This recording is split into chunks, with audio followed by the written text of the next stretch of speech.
Hello, I'm Michelle McCory, and you are watching Kitco News. World War III has already begun, and it is about to get a lot worse. The US will be drawn deeper into the war in Ukraine, and geopolitical conflict will only ramp up as tensions rise in the Middle East, sending oil to well above $100 per barrel. This will all end with either a nuclear exchange or a major false flag event in 2023, which will greatly benefit safe haven assets like gold. And on the domestic front, governments will increase their grip over their citizens through central bank digital currencies or CBDCs, which can be used to crack down on political dissidents. However, the state will be unable to stop growing populist discontent over issues like war, immigration, and economic malaise, giving rise to new political movements. And this will all happen against a backdrop of growing artificial intelligence and automation, which could leave millions of blue and white-collar professionals out of a job. Well, all of these dark and very dire predictions for 2023. Shalom, Israel. First and foremost, I would like to give all praises, honor, and glory to Yahweh, Bahashem, Yahweh Shai, Bahashem, Rekal Quadash. Double honors to the apostles and elders of Great Millstone who rule well. Peace and blessings with all sincerity to the hopeful elect. May salvation be in your futures. It's Zachariah coming at you with another lesson, and Lord's willing to be edifying. So everything that this woman stated is the sentiment of the hopeful elect coming into 2023. Okay, Apostle Tahar coined 2023 the hopeful year of all the prophecies coming to pass, and Adawan Aratazah, Lord's willing, they do. And things are heating up, okay, on the World War III front and on the MOTB front. Okay, so I just have a couple articles that I want to dive into. Okay, this one reads, Ukraine war, global catastrophe, threats, corruption at Ukrainian MOD, Berlin tank stance slammed. All right, so let's get it. New weapons for Kyiv will cause global catastrophe, warns Putin ally. A close ally of President Putin said on Sunday that delivering offensive weapons to Kyiv will lead to a world disaster by making arguments against using nuclear weapons untenable, okay? Meaning undefendable, all right? Volodin,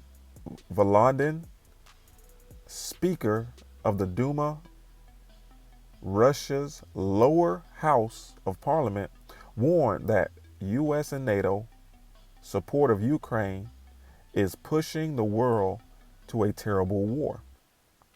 He singled out the delivery of long-range weapons that could hit Russian territory. And you best believe things are going to get real if these Ukrainians hit any target, okay, inside of Russia or civilians, okay? Because I think up until this point, that hasn't been the case. All right. It says, if Washington and NATO countries supply weapons that will be used to strike civilian cities and attempt to seize our territories as they threaten, this will lead to retaliatory measures using more powerful weapons, Volodin said on Telegram. Right, of course that's what it's going to lead to. All right, and that's exactly what's most likely going to happen. All right, the Lord is fanning the fire, okay, to this flame.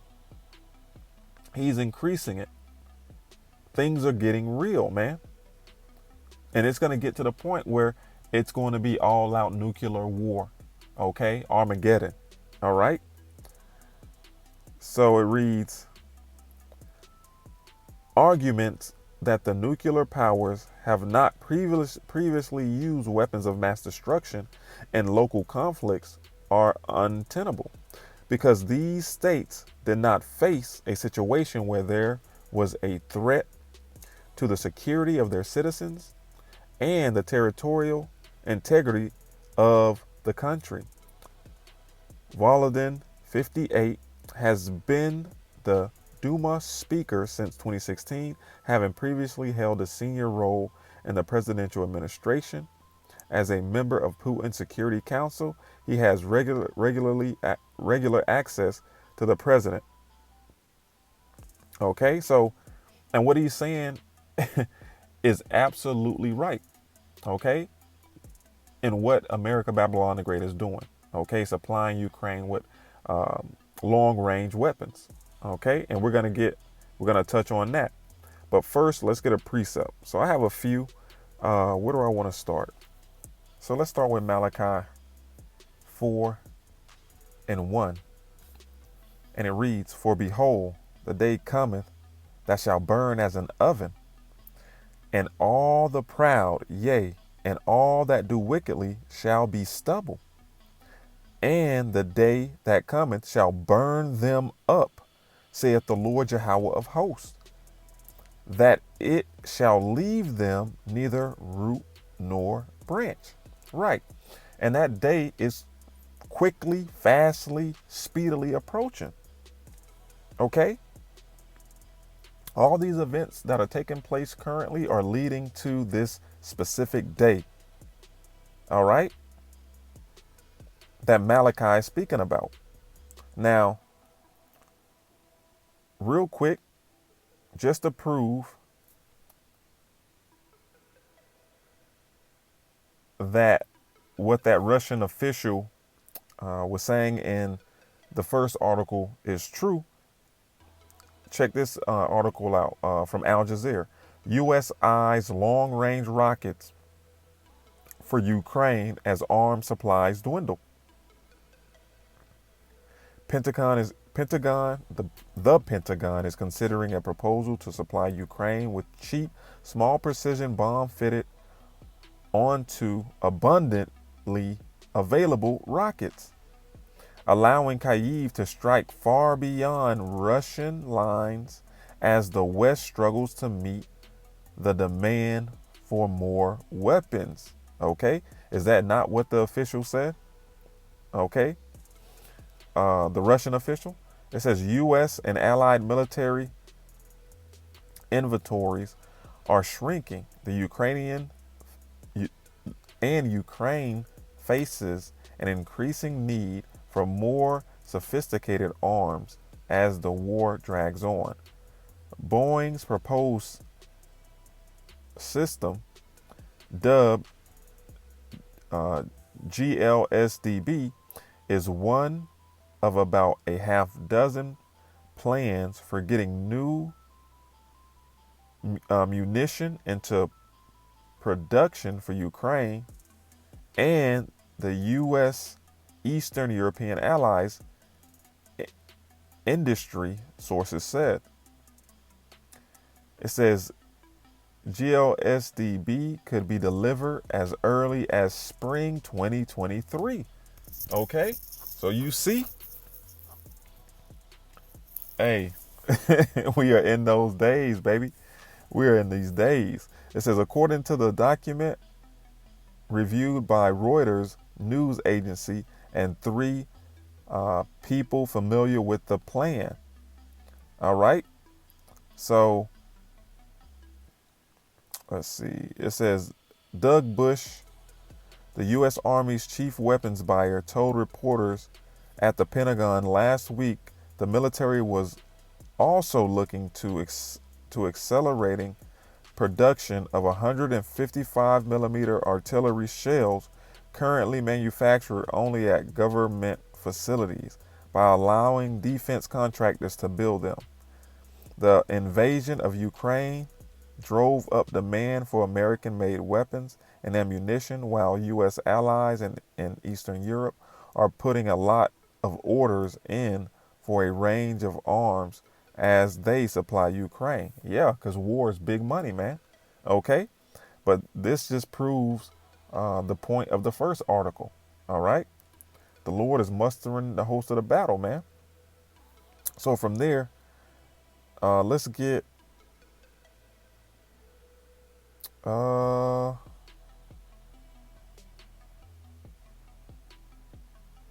let's get 2 Peter chapter 3 and verse 10. It reads, "But the day of the Lord will come as a thief in the night, in the which the heavens shall pass away with a great noise, and the elements shall melt with fervent heat. The earth also and the works that are therein shall be burned up," man.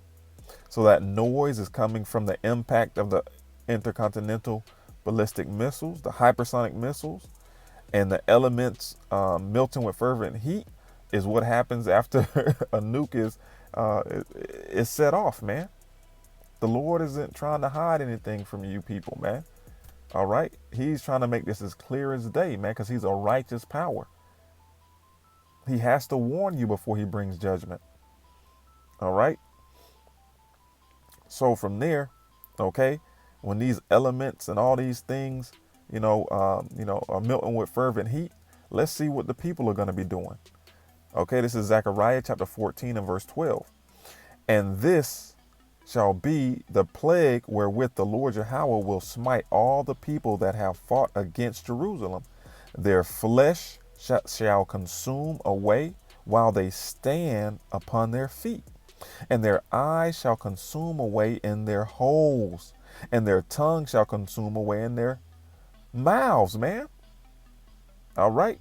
And we always bring up Sarah Connor Terminator 2, okay? Or Terminator, the Lakia, when she's holding on to the fence. Yeah, I believe it was Terminator 2. It was the second one. Okay, she's holding on to the fence and the nuke hits and her eye sockets melt, her skin, her flesh. It's not funny, but it is what it is, man. Man.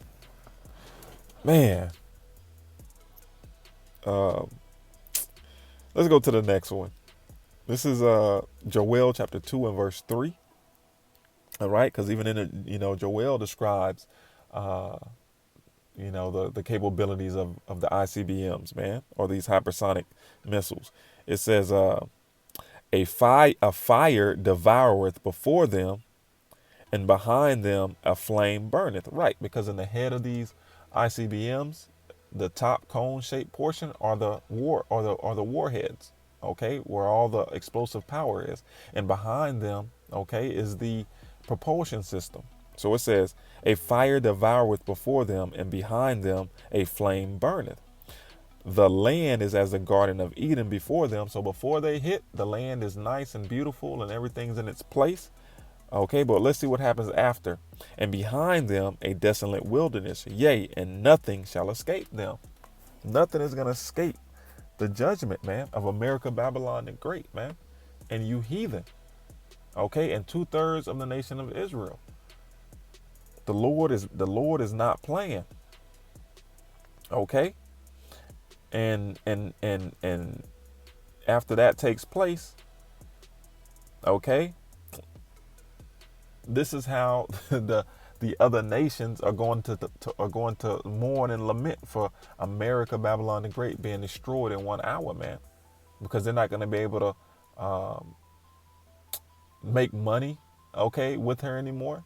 Okay, they're not going to be able to lay in bed with her anymore and get the benefits of being with that whore. It says, Revelation 18 and 9, "And the kings of the earth who have committed fornication and lived deliciously with her," right, who are in bed with America, that made backdoor deals and are confederate with her, okay, and especially against the Lord's people, you so-called Negroes, Latinos, and Native Americans, okay, you Israelites. "And the kings of the earth who have committed fornication and lived deliciously with her shall bewail her and lament for her when they shall see the smoke of her burning, standing afar off for fear of her torment, saying, Alas, alas, that great city Babylon, that mighty city, for in 1 hour is thy judgment come, man. And this is exciting. These are exciting times, man. If you're the hopeful elect, okay? Seeing all this, these pictures of war and seeing this war progress, okay, to fulfill prophecy. I mean, it's a beautiful thing. It's a beautiful thing because the Lord is doing this for His name's sake and for Yasharallah, man, for us to bring recompense upon our enemies and to take us out of this our final captivity. Okay, so let's end it with this. To the point, this is Baruch chapter 4. We're going to start at verse 30. It reads, "Take a good heart, O Jerusalem, for he that gave thee that name will comfort thee. Miserable are they that afflicted thee, and rejoiced at thy fall." Okay, which is all these heathen nations and chiefly Esau, Edom. "Miserable are the cities which thy children served. Miserable is she that received thy sons." Right. All these captivities, even in this final captivity, America, Babylon the Great, our the sons and daughters of our forefathers, okay, built this country, made it what it is through free slave labor. It says, "For as she rejoiced at thy ruin and was glad of thy fall, Khan, so shall she be grieved for her own desolation. For I will take away the rejoicing of her great multitude," and the her is this whore, America, Babylon the Great, "and her pride shall be turned into mourning. For fire shall come upon her from the everlasting, long to endure, and she shall be inhabited of devils for a great time." Right, after she's destroyed in 1 hour, and the other nations are far off watching this place burn, nothing else will dwell here except for desert creatures. No human is going to step foot over here again, man. This place is going to be through. And Lord's willing is this year. All right. With that being said, I want to give all praises, honor, and glory to Yahweh, Bahashem, Yahweh Shai, Bahashem, Rakal Kodash. Shalom, Israel. Kwam Yasharallah, Wa Abad Babal.